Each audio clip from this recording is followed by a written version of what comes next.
Here at the state capitol, lawmakers will deliberate the so-called bathroom bill. It's comparable to controversial legislation out of North Carolina that requires individuals to use the bathroom of the sex they were assigned to at birth. Now, in North Carolina, this bill affects all government buildings. Here in Missouri, it would only impact grade school students, K through 12th grade. After speaking with several people that took our survey, both for and against the bill, it's clear that both sides feel they're heading a noble cause. I took a look at what this meant for each of them.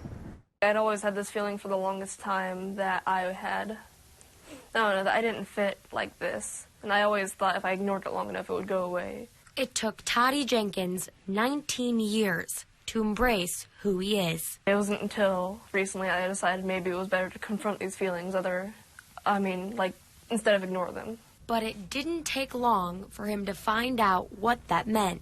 Afraid that I might face some of the hate and bigotry I've seen around. Like you see in the news, these stories of transgender people being murdered for just simply existing. And I don't understand that. And Jenkins isn't the only one who doesn't understand. People who identify as transgender are the least physically violent people on the planet.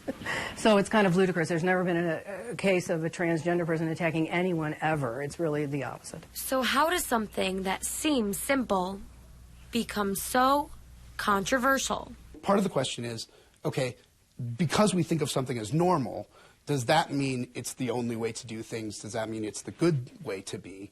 Or how much do we need to recognize the rights of people who are not like us, or the rights of people who don't line up in exactly the ways that we're used to? For supporters of the transgender bathroom bill, even the best intentions... I love these people. I have family who are gay, lesbian, transgender. I have those people. I love them, and I'm for their rights. ...have their reservations. We don't really know what the motives may be. We can't tell. There's just no way to tell. That's why we lock our doors. We don't suspect everyone in our neighborhood's going to walk in, but we don't know. Some people say we have to keep focusing on the facts, what is actually happening and who is actually in danger. What's at stake isn't just whether people feel comfortable. What's at stake is some really serious things about whether individuals are safe, whether they're getting bullied, whether they're getting harassed.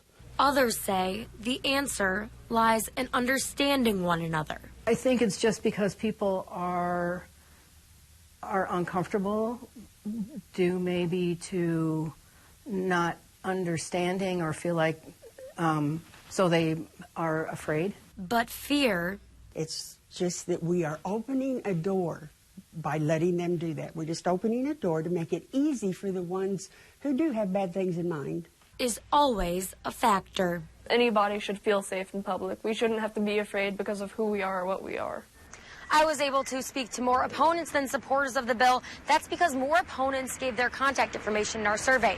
The legislation would also attempt to accommodate transgender students in other ways, like creating single-stall bathrooms, creating separate unisex bathrooms, or allowing transgender students to use faculty bathrooms and restrooms.